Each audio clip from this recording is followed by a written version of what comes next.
नमस्कार साथियों, मैं राजन कुमार आप सभी लोगों को सीट स्टडी सेंटर में स्वागत करता हूं, अभिनंदन करता हूं। साथियों, हम लोग बिहार स्पेशल का क्लास कर रहे हैं।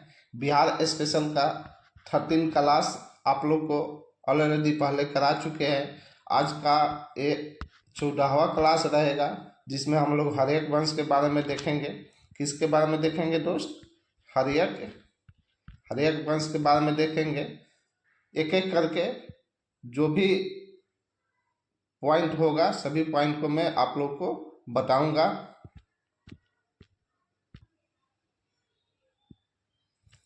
आप लोग मेरे चैनल से जुड़ के कंप्लीट स्टडी कर सकते हैं। किसी भी एग्ज़ाम का आप तैयारी कर रहे हैं तो आप मेरे चैनल से जुड़िए और अपना स्टडी स्टार्ट कीजिए।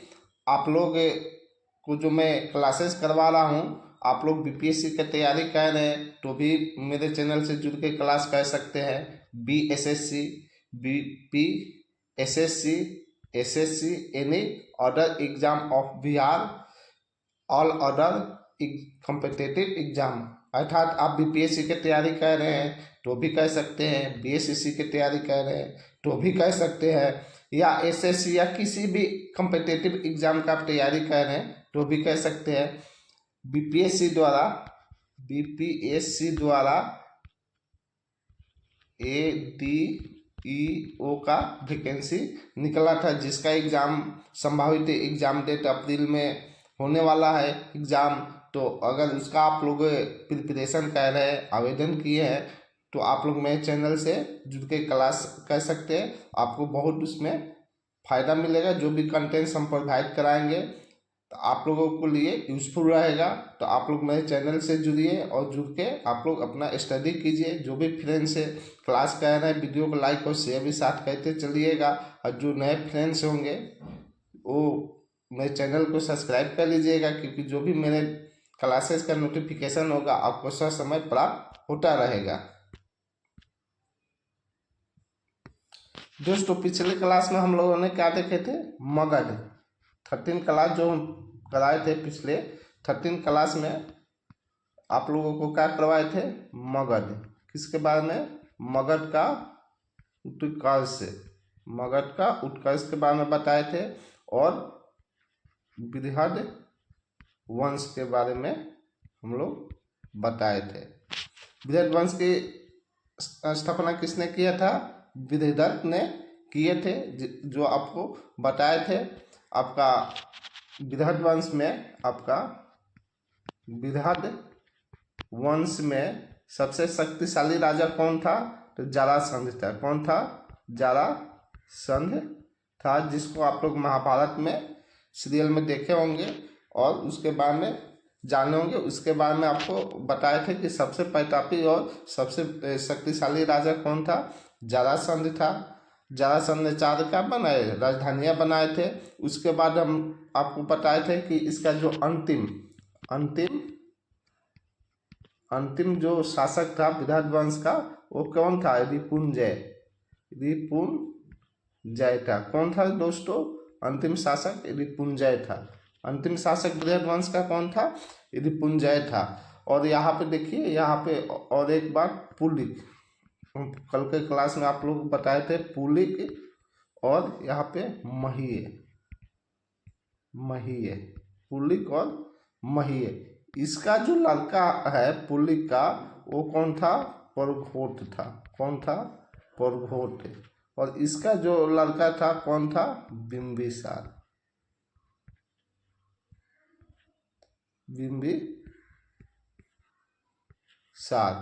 बिंदुसार और बिंबिसार दो अलग है।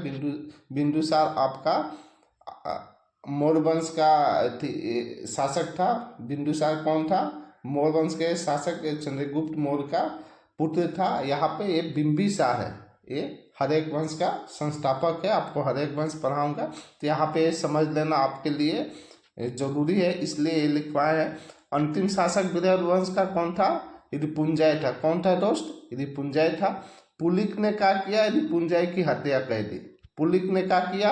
रिपुंजय की हत्या करके अपने पुत्र, ये क्या है?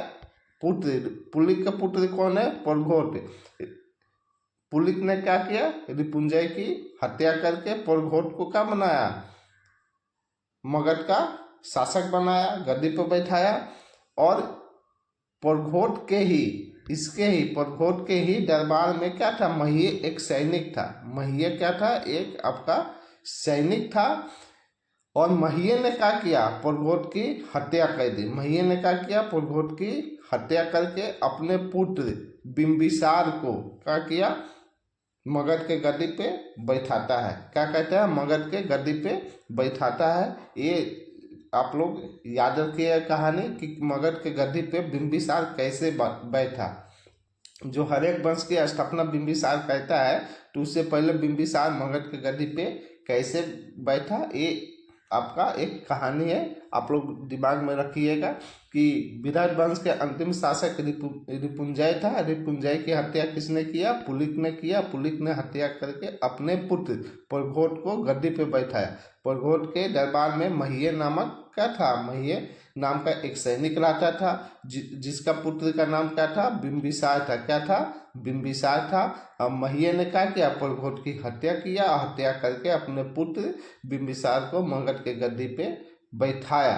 तो दोस्तों ऐसे क्या हुआ, आपका बिंबिसार ने क्या किया, हर एक वंश की स्थापना की। तो उसी के बारे में हम लोग यहाँ पे देखिए हर एक वंश के बारे में एक एक करके जानकारी हम लोग लेंगे। ये अध्याय 8 है।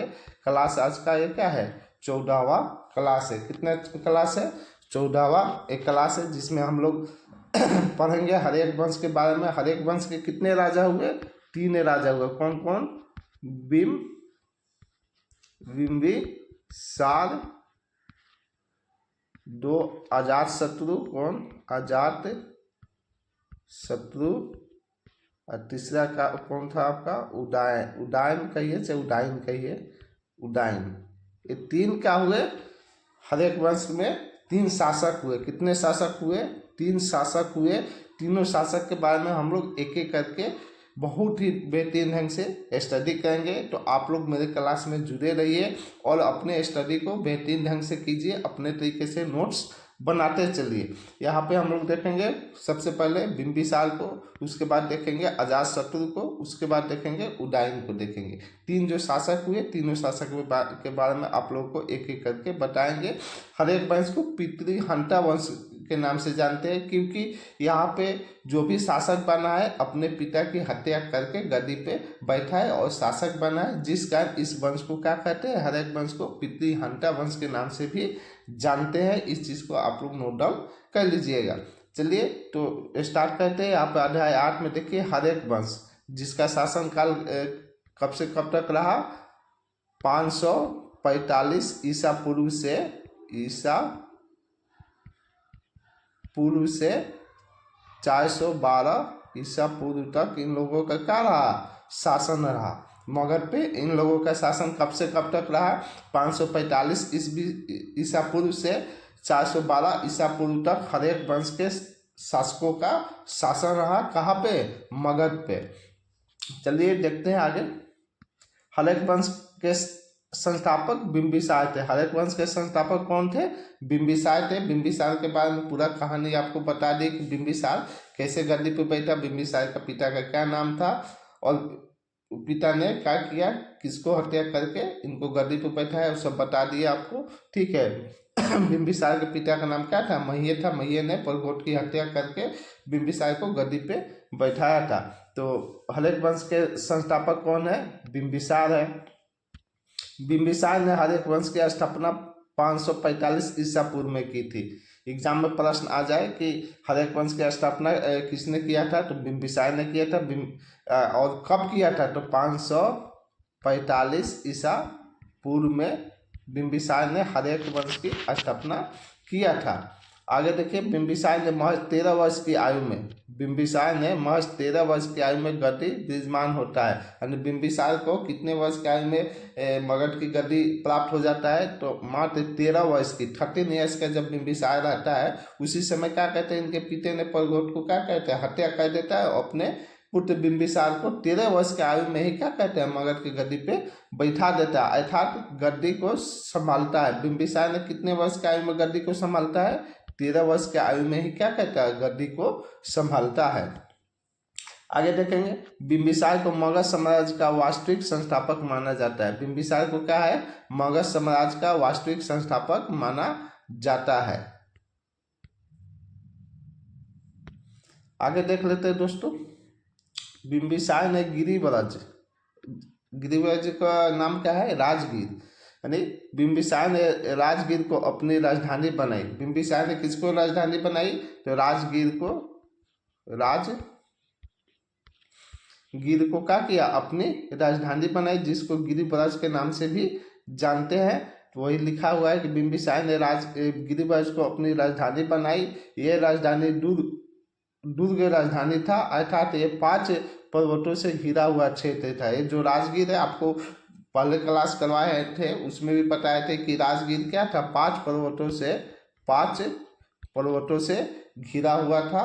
तो वही क्या है, यहाँ पे लिखा हुआ है कि बिंबिसार ने गिरिव्रज को अपनी राजधानी बनाई। ये राजधानी दुर्ग राजधानी था। कैसा राजधानी था, दुर्ग राजधानी था, अर्थात दुर्ग का मतलब क्या होता है, 5 पहाड़ियों से 5 पर्वतों से घिरा हुआ क्षेत्र था आपका राजगीर। आगे देखते हैं, बिंबिसार कौशल के प्रसन्नजीत, वंटी के चंद्र प्रघोट और महात्मा बुद्ध के समकालीन था। ये किसके समकालीन था, अगर एग्जाम में प्रश्न आ जाए कि बिंबिसार किसके समकालीन था, तो ये आपका कौशल के जो प्रसेनजीत, अवंती के चंद्र प्रघोट और महात्मा बुद्ध, यानी ये बिंबिसार के समय ये तीनों लोग थे। समकालीन का मतलब क्या होता है कि उनके बराबर वो थे, यानी इनका जो उम्र था और उन लोगों का उम्र था, यानी इनके समय में ये तीनों लोग थे। इसीलिए यहाँ पे लिख रहा है कि ये बिंबिसार ये तीनों लोग के क्या थे, समकालीन थे। आगे देखते हैं, बिंबिसार के पुत्र अजातशत्रु भी महात्मा बुद्ध के समकालीन था, यानी महात्मा बुद्ध इसके जो पुत्र थे अजातशत्रु, उस समय भी महात्मा बुद्ध थे। इसलिए यहाँ पे लिखा गया है कि बिंबिसार के पुत्र अजातशत्रु। बिंबिसार के पुत्र का क्या नाम था, अजातशत्रु, जो क्या था, महात्मा बुद्ध के समकालीन था। क्या था, समकालीन था। आगे देखेंगे, इस वंश यानी हर एक वंश को पितृहंता वंश भी कहते हैं। आपको शुरू में ही बताए थे कि यहाँ पे 3 राजा हुए थे, बिंबिसार, अजातशत्रु और उदयन। ये तीनों ने कहा कि अपने पिता की हत्या करके गद्दी पे बैठे, जिस कारण इस वंश को क्या कहा गया, पितृहंस वंश के नाम से भी जाना जाता है। तो एग्जाम में प्रश्न पूछता है कि पितृहंता वंश के नाम से कौन से वंश को जाना जाता है, तो आप क्या उत्तर दीजिएगा, हर्यक वंश। कौन से वंश को, हर्यक वंश को पितृहंता वंश के नाम से जाना जाता है, क्योंकि इस वंश के जितने भी शासक हुए सभी ने अपने पिता की हत्या की और हत्या के उपरांत ही गद्दी पे बैठा, इसलिए इस वंश को पितृहंता वंश के नाम से जानते हैं। वही यहाँ पे लिखा है कि इस वंश को पितृहंता वंश के नाम से भी जाना जाता है। आगे देखते हैं दोस्त, प्रथम पितृहंता, यानी पितृ मतलब पिता और हंता मतलब हत्या।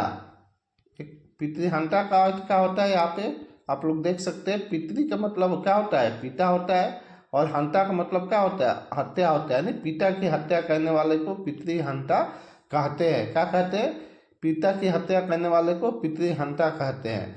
तो प्रथम पितृहंता शासक अजातशत्रु को कहते हैं। अगर एग्जाम में प्रश्न आ जाए कि प्रथम पितृहंता शासक कौन है, तो अजातशत्रु है। कौन है, अजातशत्रु है। तो ये तो थोड़ा सा सारांश था। आगे हम सभी राजाओं के बारे में देखेंगे कि कौन से राजा ने कौन सा कार्य किया, क्या उनका उल्लेख रहा, क्या वर्णन है, सभी के बारे में एक एक करके बताएंगे आप लोगों को। तो आप लोग क्लास में बने रहिए और क्लास को लाइक और शेयर भी करते रहिए, जिससे हमें क्या होगा, एक नया उत्साह मिलेगा, मोटिवेशन हमको मिलेगा, उत्साह होगा, जिससे आप लोग को अच्छे से अच्छे कंटेंट्स प्रोवाइड करेंगे। और जो भी फ्रेंड्स मेरे चैनल से नए जुड़े, आप लोग चैनल को सब्सक्राइब कर लीजिए, साथ ही वीडियो को लाइक और शेयर भी कर दीजिए। यहाँ पे देखिए, इस वंश यानी हर एक वंश के शासकों का वर्णन इस प्रकार है, यानी 3 शासक हुए आपका, कौन कौन सा, बिंबिसार, कौन सा, बिंबिसार। दूसरा आपका अजातशत्रु, ये आप लोग नोट डाउन कर लीजिएगा, अजातशत्रु। तीसरा आपका उदाइन था। तीसरा कौन था आपका? उदाइन था। ये क्या है आपका? शासकों का क्या है? वर्णन है। कितने शासक हुए? 3 शासक हुए, जिसको आप लोग नोट डाउन कर लीजिएगा। हम लोग एक एक करके तीनों शासक के बारे में देखेंगे। एक क्लास तो नहीं, इसका 2 या 3 क्लास करके आपको बता देंगे। एक एक क्लास में एक शासक के बारे में आप लोग को बताएंगे कि आप लोग को अच्छे से स्टडी करने में आसानी होगा। यहाँ पे हम लोग स्टार्ट करते हैं। पहला कौन सा? बिंबिसार। बिंबिसार का जो शासन काल रहा आपका 545 ईसा पूर्व से 492 ईसा पूर्व तक। कितना रहा बिंबिसार का? आपका 545 ईसा पूर्व से कब तक शासन किया है? 492 ईसा पूर्व तक उन्होंने क्या किए हैं? शासन किए हैं। तो देखते हैं बिंबिसार के बारे में दोस्तों। बिंबिसार एक कूटनीतिज्ञ और दूरदर्शी शासक था। बिंबिसार कैसा था? एक कूटनीतिज्ञ और दूरदर्शी शासक था। बिंबिसार ने प्रमुख राजवंशों में वैवाहिक संबंध स्थापित कर राज्य को फैलाया। बिंबिसार ने क्या किया? जितने भी राजवंश थे सबसे क्या किए?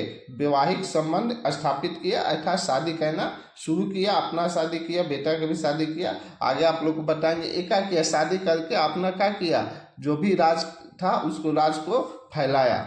ये बिंबिसार ने किस किस से कहा शादी किया, सब आगे आप लोग को बताएंगे। आप लोग बने रहिए क्लास में। तो यहाँ पे क्या लिख रहा है? बिंबिसार ने प्रमुख राजवंशों में वैवाहिक संबंध स्थापित कर राज को फैलाया। अपना उसका जो राज का क्षेत्र था, शादी किया, तो जब शादी करेगा तो ऑटोमेटिक वहाँ तक क्या होगा?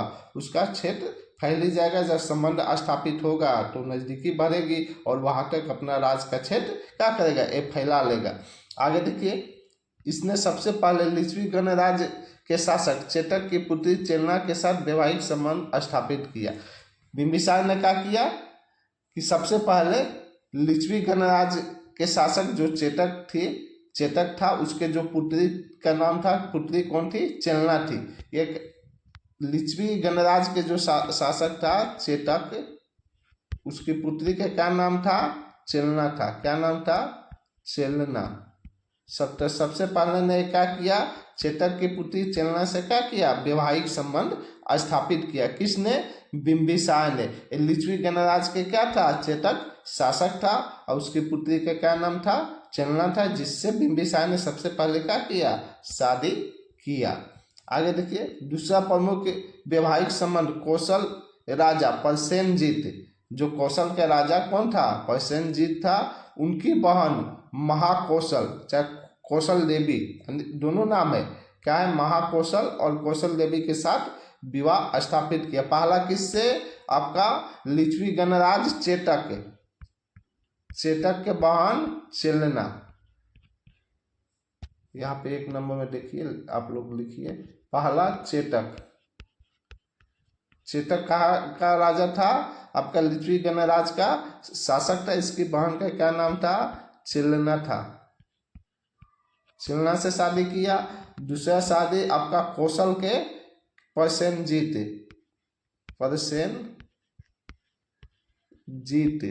की बहन कौन थी? आपका महाकौशल या कौशल देवी, या क्या कह सकते हैं? कौशल देवी। इससे दूसरा शादी वैवाहिक संबंध का किया? स्थापित किया। यानी पहला शादी किससे किया? चेलना से। दूसरा शादी किससे किया? महाकौशल या कौशल देवी कह सकते हैं। इन दोनों राज्य के साथ क्या किया? शादी करके अपना वैवाहिक संबंध स्थापित किया और अपने राज्य को फैलाया। आगे देखिए नोट में 1 में, इस विवाह में बिंबिसार ने दहेज में काशी मिला। यानी जो ये विवाह किया कौशल के राजा प्रसेनजीत के बहन कौशल देवी से, तो इस विवाह में बिंबिसार को क्या मिला? दहेज में काशी मिल गया। पूरा ले जाओ काशी। दहेज में काशी दे दिया गया बिंबिसार को। इसे इतिहास में दहेज का प्रथम उदाहरण माना जाता है।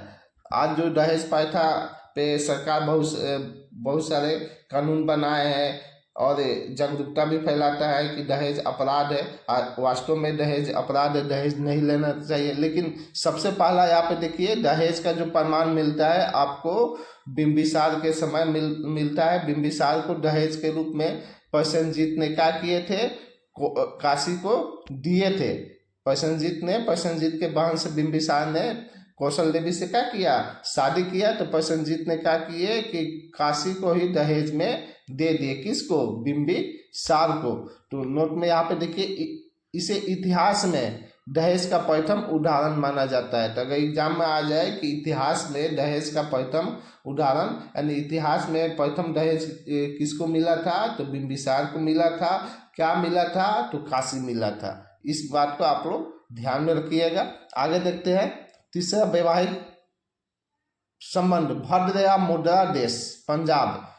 भद्रया मुद्रा किसको कहते थे, पंजाब को कहते थे। तो वही यहाँ पे लिख रहा है कि तीसरा वैवाहिक संबंध भद्रया मुद्रा देश की राजकुमारी क्षेमा के साथ किया। यानी तीसरा जो वैवाहिक संबंध किसके साथ किया, आपको भद्र देश के राजकुमारी क्षेमा, कौन सा, क्षेमा से स्थापित किया। 3 शादी इन्होंने अभी तक आपको बताया। पहला किससे, चेलना से। किससे किया है पहला शादी आपका, चेलना से पहला शादी, चेलना से। चेलना कौन थी, चेतक की पुत्री थी। चेलना कौन थी, चेतक की पुत्री थी। दूसरा शादी किससे किए, कौशल देवी से। किससे, कौशल देवी से, जो क्या थी, प्रसेनजीत की बहन थी। कौन थी, प्रसेनजीत की बहन थी। तीसरा शादी किससे, क्षेमा से। किससे कहता है, क्षेमा से। तीसरा शादी किससे कहता है, क्षेमा से, जो क्या थी, पंजाब की राजकुमारी थी। यानी भद्र या मुद्रा देश की क्या थी, राजकुमारी थी। तो अभी तक बिंबिसार ने कितने शादी कर चुका है, 3 शादी कर चुका है। और ये आपका शादी करेगा किससे, नरबधु जो थी आपका, वैशाली की नरबधु। बताइए आप लोग कमेंट करके कौन थी। आप लोग को पिछले क्लास में आप लोग को हम पढ़ा चुके हैं। आप लोग को हम लोग जब क्लास करवा रहे थे उस समय आप लोगों को हम बताए थे 12वीं क्लास में कि लिच्छवी की जो नरबधु कौन थी, अम्रपाली थी। कौन थी, अम्रपाली थी। 12वीं क्लास आप लोग नहीं की है तो जाके मेरे चैनल के प्ले लिस्ट से कीजिए। आप लोग एक क्लास शुरू से कीजिएगा, आप लोग को बहुत ही बेहतरीन ढंग से समझ में आया था। ये अम्रपाली, ये आगे आप लोग को बताऊंगा कि अम्रपाली से भी क्या कहता है, बिंबिसार शादी कहता है। अम्रपाली क्या थी, आपकी एक बहुत ही सुंदर डांसर थी, नरबधु थी वैशाली की। और यह क्या थी, वेश्या थी।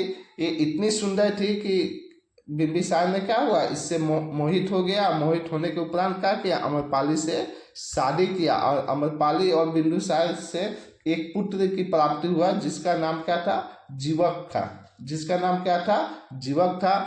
बिंबिसार ने क्या किया, जीवक को तक्षशिला में ज्ञान प्राप्त करने के लिए भेजा, जहाँ पे जीवक ने क्या किया, ज्ञान प्राप्त करके एक बहुत ही प्रसिद्ध चिकित्सक और वैद्य बना। तो इसके बारे में आपको पहले भी हम बता चुके हैं। यहाँ भी आप लोग ये देख सकते हैं कि बिंबिसार ने अम्रपाली से भी क्या कहता है, शादी करता है। आगे देखिए, बिंबिसार ने लगभग 500 विवाह किए थे। ये बिंबिसार ने कितने विवाह किए थे, लगभग 500 विवाह किए थे। आगे देखिए, बिंबिसार ने अवंती के शक्तिशाली राजा चंद्र प्रद्योत के साथ दोस्ताना संबंध बनाया। इसने क्या किया, वैवाहिक संबंध स्थापित करने के साथ साथ दोस्ताना संबंध भी बनाया और बना के अपने राज को फैलाया। तो वही आप लिखा हुआ है, बिंबिसार ने अवंती के शक्तिशाली राजा चंद्र प्रद्योत के साथ क्या किया, दोस्ताना संबंध बना लिया। यहाँ पे 3 से क्या किया, वैवाहिक संबंध स्थापित हो गया। तो कोई इस पे अटैक नहीं करेगा, मगर पे कोई आक्रमण नहीं करेगा। और जो अवंती के शक्तिशाली राजा थे आपका चंद्र प्रद्योत, उससे क्या किया, दोस्ती का हाथ बढ़ा लिया। तो जाहिर सी बात है, दोस्त पे कोई सा भी साजिश और हमला नहीं करेगा। तो चारों तरफ से क्या कह रहा है कि अपने राज को फैला रहा है। कौन, बिंबिसार। दोस्तों आगे देखते हैं, अवंती के राजा चंद्र प्रद्योत को पीलिया रोग हो गया। क्या रोग हो गया? जो अवंती के राजा था चंद्रप्रगोट, उसको पीलिया रोग यानी जॉन्डिस, जिसको हम लोग क्या कहते हैं? जॉन्डिस। अधिकतर लोगों में देखिएगा पानी की वजह से या कुछ दूषित खान पान से भी क्या होता है? पीलिया रोग हो जाता है। तो अवंती के राजा जो चंद्रप्रगोट था, उसको क्या हुआ? पीलिया रोग अर्थात जॉन्डिस हो गया। ये बीमार पड़ा था, यानी पीलिया से क्या हुआ? चंद्रप्रगोट जो अवंती के राजा था बीमार पड़ा। इस बात की जानकारी जब बिंबिसार को हुआ तो इसने अपने राजवैद्य जीवक को अवंती के राजा चंद्रप्रगोट को पीलिया रोग की इलाज यानी पांडु रोग की इलाज करने के लिए भेजा। ये कौन था जीवक? बिंबिसार के पुत्र था, जो क्या था? राजवैद्य था। तो जब मालूम चलता है बिंबिसार को कि चंद्रप्रगोट को क्या हो गया है? पांडु रोग हो गया यानी पीलिया रोग हो गया है, तो अपने पुत्र जीवक को क्या कहता है? इनके दरबार में इनका इलाज करने के लिए भेजता है। जीवक द्वारा इलाज करने के उपरांत चंद्रप्रगोट सही हो गया। जीवक ने क्या किया? चंद्रप्रगोट की इलाज किए। किसका? पांडु का, पीलिया रोग का, जॉन्डिस का। तो जीवक का चंद्रप्रगोट क्या हुआ? सही हो गया। विनय पिटक के अनुसार, किसके अनुसार? विनय पिटक के अनुसार चंद्रप्रगोट बौद्ध धर्म को पालन करता था। चंद्रप्रगोट किसको पालन करता था? बौद्ध धर्म को पालन करता था। किसके अनुसार मालूम पड़ता है? विनय पिटक के अनुसार। विनय पिटक के अनुसार चंद्रप्रगोट क्या कहता है? बौद्ध धर्म को पालन करता है। इसने भगवान बुद्ध से मिला, जिसके बाद बौद्ध धर्म को अपनाया। चंद्रप्रगोट ने क्या किया? महात्मा बुद्ध यानी भगवान बुद्ध से क्या किया? मिला। मिलने के बाद क्या किया? बौद्ध धर्म को अपना लिया। तो किससे हमको मालूम चलता है? विनय पिटक से मालूम चलता है। विनय पिटक के अनुसार चंद्रप्रगोट बौद्ध धर्म को अपनाया था। आगे देखिए, इसने अंग का राजा बृहदत्त को पराजित कर अंग को जीतकर अपने साम्राज्य में मिलाकर वह अपने पुत्र अजातशत्रु को उपराजा नियुक्त करता है। यहाँ पे समझिए, इसने मतलब किसने? बिंबिसार ने अंग के राजा जो ब्रह्मदत्त होता है, अंग के राजा कौन होता है? ब्रह्मदत्त होता है। ब्रह्मदत्त को क्या कहता है? पराजित कर देता है। अब पराजित कर अंग को जीत लेता है। क्या कहता है? अंग को ये जीत लेता है। अंग को कैसे जीतता है? अंग के जो राजा है ब्रह्मदत्त को क्या कहता है? पराजित कर देता है। और क्या कहता है? अंग को जीत लेता है। आपको अंग के बारे में भी हम पढ़ाए थे। अंग के कौन राजा थे? आपका अंग राजकुमार थे। तो यहाँ पे अंग के कौन सा राजा है? ब्रह्मदत्त है। ब्रह्मदत्त को किसने पराजित किया? बिंबिसार ने पराजित किया। अब पराजित करके अपने साम्राज्य में क्या किया? अंग को मिला लिया और मिला के वहाँ के जो उपराजा है किसको नियुक्त करता है? अपने पुत्र अजातशत्रु को। किसको? अजातशत्रु को। अजातशत्रु को यहाँ पे देखिए, अजातशत्रु को अंग का, किसका? अंग का उपराजा बना देता है। आगे देखिए दोस्तों, अजातशत्रु बिंबिसार और चेलना का पुत्र था। अजातशत्रु किसका पुत्र था? बिंबिसार और चेलना किसका पुत्र था? बिंबिसार और चेलना का पुत्र था। और जीवक किसका पुत्र था? आपका अमरपाली और बिंबिसार। किसका? चेलना का पुत्र अजातशत्रु, आपका जीवक अमरपाली का पुत्र था। इस बात को आप लोग ध्यान रखिए। तो यहाँ पे क्या लिख रहा है? अजातशत्रु बिंबिसार और चेलना का पुत्र था, परंतु कई अजातशत्रु का माता का नाम महाकौशल्या यानी महाकौशल्या यानी कौशल देवी बताया जाता है। क्या बताया जाता है? कौशल देवी भी बताया जाता है, लेकिन ये चेलना का पुत्र था। आगे देखिए, महात्मा बुद्ध का मित्र एवं संरक्षक था। ये महात्मा बुद्ध का मित्र और संरक्षक था। आगे देखिए, विनय पिटक के अनुसार बुद्ध से मिलने के बाद ये बौद्ध धर्म ग्रहण कर लेता है, लेकिन जैन और ब्राह्मण धर्म के प्रति उसकी समान या ये कहिए कि सही गुणता थी। कौन? बिंबिसार किसका मित्र और संरक्षक था? ये बिंबिसार महात्मा बुद्ध का मित्र और संरक्षक था।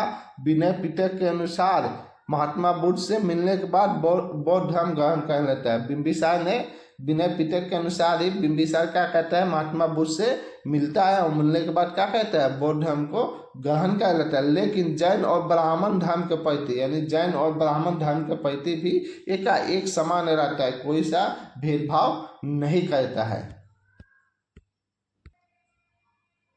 आगे देखते हैं दोस्तों, बौद्ध और जैन धर्म के अनुसार उसके पुत्र ने उसे ही बंदी बनाकर कारागार में डाल दिया था, जहां उसका 493 ईसा पूर्व में निधन हो गया। यानी बौद्ध और जैन धर्म के अनुसार क्या कहता है, क्या है कि उसका पुत्र जो था अजातशत्रु, उसको क्या कहता है, बिंबिसार को बंदी बना लेता है और बंदी बना के एक कारागार यानी जेल में डाल देता है, जहां पर 493 ईसा पूर्व, कितना 493 ईसा पूर्व में क्या होता है, बिंबिसार का निधन हो जाता है, मृत्यु हो जाता है। यहाँ पे देखिए, अर्थात ये भी कहा जाता है कि बिंबिसार की हत्या इसके पुत्र अजातशत्रु ने किया। यानी ये भी कहीं कहीं आपको देखने को मिलेगा, पढ़ने को मिलेगा कि बिंबिसार की हत्या किसने किया, उसके पुत्र जो अजातशत्रु था उसने भी किया। और बौद्ध और जैन धर्म के अनुसार क्या है कि अजातशत्रु ने अपने पिता बिंबिसार को कैद कर लेता है, बंदी बना लेता है और बंदी बना के कारागार में डाल लेता है, अर्थात जेल में डाल लेता है, जहाँ पे 493 ईस्वी में ईसा पूर्व में 493 ईसा पूर्व में क्या होता है, बिंबिसार की हत्या हो जाता है। आगे देखिए, बिंबिसार ने अपने बड़े पुत्र अजातशत्रु दशक को उत्तराधिकारी घोषित किया था। यानी बिंबिसार ने क्या किया था, अपने पुत्र को, जो सबसे बड़ा पुत्र था कौन, अजातशत्रु दशक था, जिसको क्या किया था, उत्तराधिकारी के रूप में घोषित किया था, नियुक्त किया था। भारतीय इतिहास में बिंबिसार प्रथम शासक था जिसने अस्थायी सेना रखी थी। भारतीय इतिहास में बिंबिसार वो प्रथम शासक था, प्रथम राजा था जिसने अस्थायी रूप से सेना रखी थी। अस्थायी सेना यानी परमानेंट, हम लोग कहते हैं ना कि यहाँ पे जॉब करते हैं, सरकारी नौकरी होता है, तो एक होता है अस्थायी, एक होता है अस्थायी। अस्थायी मतलब परमानेंट सर्विस, एक होता है कॉन्ट्रेक्चुअल सर्विस। बहुत सारे लोग कॉन्ट्रेक्चुअल नौकरी करते होंगे, बहुत सारे लोग सरकारी नौकरी करते थे, अस्थायी नौकरी करते। तो उसी तरह यहाँ पे क्या है, अस्थायी सेना रखने वाला, भारतीय इतिहास में आपका अस्थायी सेना रखने वाला प्रथम शासक कौन था, तो बिंबिसार था। इस बात को भी आप लोग नोट डाउन कर लीजिए। अस्थायी सेना रखने के कारण बिंबिसार को सैन्य भी कहा गया। यानी अस्थायी सेना जो बिंबिसार रखा था, जिस कारण बिंबिसार को क्या कहा गया, सैन्य कहा गया। क्या कहा गया दोस्तों, सैन्य कहा गया। तो एग्जाम में प्रश्न आ जाए कि सैन्य किसको कहा गया है, तो बिंबिसार को कहा गया है। क्यों कहा गया है, तो अस्थायी सेना रखने के कारण बिंबिसार को सैन्य कहा गया है। आगे देखते हैं, अर्थात ये अस्थायी सैनिक रखने वाला प्रथम शासक था, जिस कारण इसे सैन्य की उपाधि दिया गया। आगे देखिए, बिंबिसार ने राजकीय जीवक को भगवान बुद्ध की सेवा में नियुक्त किया था। जो इसका पुत्र था जीवक, किससे, अमरपाली से, और राजवैद्य था, तो जीवक को क्या किया, भगवान बुद्ध की सेवा के लिए, यानी जाओ, इन्होंने क्या किया कि भगवान बुद्ध की जाके सेवा करो। तो भगवान बुद्ध की सेवा करने के लिए क्या किया था, नियुक्त किया था, किसको, जीवक को। आगे देखिए, इसने बौद्ध भिक्षुओं को निःशुल्क जल यात्रा की अनुमति दी थी। तो अगर एग्जाम में प्रश्न आए कि निःशुल्क जल यात्रा की अनुमति किस शासक ने दिए थे, तो बिंबिसार ने दिए थे। बिंबिसार ने बौद्ध भिक्षु को क्या किया कि निःशुल्क जल यात्रा की अनुमति प्रदान किया था। आगे देखते हैं दोस्त, इसने बौद्ध भिक्षुओं को क्या किया, निःशुल्क यात्रा की अनुमति प्रदान की है, जो आपको बता दिए। बिंबिसार का राजवैद्य कौन था, जीवक था। तो एग्जाम में प्रश्न आ जाए कि बिंबिसार का राजवैद्य कौन था, तो जीवक था। बिंबिसार को पुराणों एवं बौद्ध ग्रंथों में श्रोणिक भी कहा जाता है। एग्जाम में प्रश्न आ जाए कि बिंबिसार को पुराणों एवं बौद्ध ग्रंथ में क्या कहा जाता है, तो श्रोणिक कहा जाता है। क्या कहा जाता है, श्रोणिक। क्या कहा जाता है दोस्तों, श्रोणिक कहा जाता है। किसमें, पुराण और बौद्धिक जो ग्रंथ है उसमें बिंबिसार को क्या कहा गया है, श्रोणिक कहा गया है। तो जो भी होगा, आयोग जो कहीं से भी प्रश्न आपको पूछ सकता है, कैसा भी प्रश्न बना सकता है। तो आपको डीपली पढ़ना है, बहुत ही बेहतरीन ढंग से पढ़ना है और एक एक पॉइंट को आप लोग अपने तरीके से नोट डाउन भी करते चलिएगा, नोट बनाते चलिएगा, जिससे आप लोग को स्टडी करने में बहुत ही आसानी होगी। और मेरे क्लास को लाइक और शेयर भी करते चलिएगा। आगे देखते हैं, बिंबिसार ने राजधानी राजगीर को बनाया। जो ऊपर ही शुरू में ही बता दिए थे कि बिंबिसार ने अपनी राजधानी कहाँ बनाया था, तो राजगीर बनाया था। कहाँ पे, राजगीर बनाया था, जो क्या था, एक दुर्ग था। दुर्ग का मतलब क्या होता है, 5 पहाड़ियों से घिरा हुआ, 5 कितने से, 5 पहाड़ियों से घिरा हुआ क्षेत्र था। आगे देखते हैं, बिंबिसार ने 52 वर्ष तक लंबा शासन किया। बिंबिसार ने कितने वर्ष तक शासन किया था, 52 वर्षों तक शासन किया था।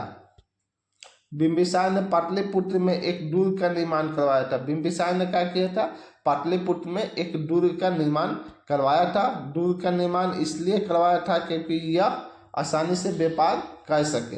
ये भी आप नोट डाउन कर लीजिए, एग्जाम में अगर प्रश्न आ जाए कि बिंबिसार ने दुर्ग का निर्माण कहाँ करवाया था, तो बिंबिसार ने दुर्ग का निर्माण एक पाटलिपुत्र में करवाया था। क्यों करवाया था, क्योंकि वो आसानी से व्यापार कर सके, इसलिए बिंबिसार ने क्या करवाया था, पाटलिपुत्र में एक दुर्ग का निर्माण करवाया था। तो दोस्तों आप लोग यहाँ पे देख सकते हैं कि आपका हरेक वंश के बारे में, और जो हरेक वंश के प्रथम राजा है बिंबिसार, जिसके बारे में आपको एक एक करके जो भी महत्वपूर्ण पॉइंट था, एक भी पॉइंट आपको छोड़े नहीं है। आयोग कहीं से भी प्रश्न बनाए, कैसा भी प्रश्न पूछे, तो सभी प्रश्न यही से ही आएंगे। तो आशा करते हैं कि आप लोग मेरा क्लास बहुत ही अच्छे तरीके से लास्ट तक किए होंगे और क्लास में जो मेरे द्वारा बताया गया है उसको नोट डाउन भी किए होंगे। मेरे द्वारा जो क्लास करवाया गया आप लोग को अच्छा लगता है तो इसको कृपया आप लोग लाइक और शेयर कर दीजिए। और जो भी फ्रेंड्स मेरे चैनल से जुड़े हैं, नए जुड़े हैं, तो चैनल को सब्सक्राइब कर लीजिए, साथ ही साथ लाइक और शेयर भी कर लीजिए। तो दोस्तों मिलते हैं नेक्स्ट क्लास में। जय हिंद, धन्यवाद।